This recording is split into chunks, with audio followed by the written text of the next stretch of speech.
Straight way तुमची साताऱ्याची लोकसभा निवडणूक लढण्याची तयारी आहे असं कळलंय. उमेदवारी जाहीर होईल अशी चर्चा आहे. तुमच्या मनात काय? अशी साताऱ्याच्या उमेदवारीबद्दल मी काही जास्त चर्चा करणार नाही. जे काय आता मीडियावर आलेलं आहे, आमची आणि जयंतरावांची चर्चा झाली. कसल्याही परिस्थितीमध्ये साताऱ्यामध्ये भाजपचा किंवा जातीवादी पक्षांचा उमेदवार येऊ नये त्याच्यात आम्ही दोन्ही पक्ष कटिबद्ध आहोत. पण त्यातल्या त्यात आपण सर्वात सक्षम असं पाऊल टाकलं पाहिजे पुढे, याबद्दल आमचं एकमत आहे.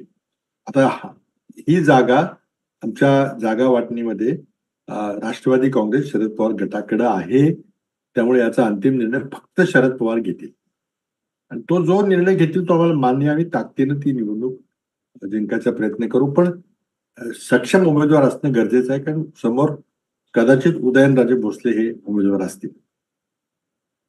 बाबा, काँग्रेस पक्ष हा असा आहे ना की शेवटपर्यंत कळत नाही हायकमांड कडनं काय निर्देश येतील आणि राज्यातले नेते त्याचा कसं अवलंब करतील आणि मधल्यामध्ये काय होईल सांगता येत नाही. तुमची काँग्रेस पक्षाची काही बोलणी झाली आहे का? म्हणजे पक्षानं आग्रह धरलाय तुम्हाला की तुम्ही साताऱ्यातनं लढा? हे बिलकुल नाही आहे. हा महाविकास आघाडीचा प्रश्न नाही आहे. जागा वाटप स्पष्टपणे झालेलं आहे, त्यामध्ये कुठलाही वाद नाही आहे. पुण्याची जागा आम्हाला मिळाली, सातारची जागा राष्ट्रवादी काँग्रेस शरद पवार गट. बऱ्याच चर्चेनंतर कोल्हापूरची जागेवर छत्रपती शाहू महाराज आमच्या तिकीटवर उभं राहणार आहेत. अशी सगळी वाटणी झालेली आहे. त्यामुळे फक्त आणि फक्त हा स्थानिक प्रश्न आहे. राष्ट्रवादी काँग्रेस ज्याला उमेदवारी देईल त्याचं आम्ही सगळे काम करणार.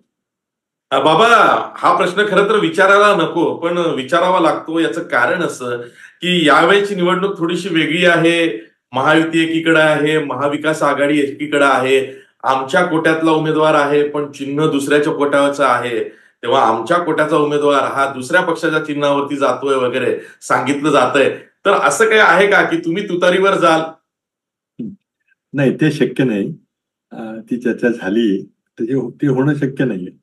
मला आता इतकी वर्ष राजकारणात आहे, आता इतक्या शेवटच्या टप्प्यावर येऊन पुन्हा पक्ष बदलणं किंवा चिन्ह बदलणं काही योग्य होणार नाही आणि मला वाटतं तशी कोणी अपेक्षाही करत नाही. अर्थात ही जागा काँग्रेसला सोडायची अडचणी आहेत, कारण मग संख्या एकाने कमी होते, मग त्याची कशी पूर्तता कशी करणार वगैरे हेच विषय आहेत. पण आज मला वाटतं सर्वात पहिल्यांदा ही जागा जिंकणं, आपल्याकडे साबूत ठेवणं आणि जातीवादी पक्षांना इथं कुठं प्रवेश करू न देणं हे आमच्या सर्वांच्या अगदी हे यशवंतराव चव्हाणांची कर्मभूमी आहे. फुले शाहू आंबेडकरांचा इथूनच खरं म्हणजे जन्म झाला. या ठिकाणी जर आमचा पराभव झाला तर आमच्या विचाराचा पराभव असेल. ही साधी जागा नाही, कुठे एखादी जागा मागे पुढे केली तरी चालेल. ही जागा आपल्याला जर विचार टिकवायचा असेल तर ही जागा टिकवावी लागेल. बाबा, मी मुद्दामून हे विचारतो याचं कारण असं की यापूर्वी सुद्धा तुम्ही दक्षिण कराडचे खासदार राहिलेला आहात लोकसभेवर. तर म्हणून मी तुम्हाला म्हणतोय की सातारच्या जागेवरती श्रीनिवास पाटील यांनी असमर्थता दर्शवली प्रकृतीच्या कारणामुळे. म्हणून मग शरद पवार अप्रोच तुमच्याकडे झाले की तुम्ही शरद पवारांकडे अप्रोच झाला सातारच्या जागेसाठी? नाही, मी माझा जायचा प्रश्न नव्हता, कारण ही जागा त्यांची आहे. म्हणजे असं आपण समजा आता उद्या बारामती जागा आहे त्यांची आहे तर मी काय अप्रोच होणार का की आमची तिकीट कोणाला द्या म्हणून? असं नाही झालं, तसं नाही झालं. आमचे फार चांगले सौहार्दपूर्ण संबंध आहेत. आम्ही अनेक निवडणुका एकत्र लढवल्या आहेत. जयंत पाटील हे माझ्या लोकसभा मतदारसंघातले एक अत्यंत महत्वाचे आमदार होते आणि माझ्या पहिल्या निवडणुकीमध्ये त्याचा सिंहाचा वाटा होता. होय, घरगुती संबंध आहेत. तर त्यामुळे ते कदाचित आले. त्यांना सल्ला दिला होता की नका जो काही उपयोग होणार नाही, तरी पण ते आले.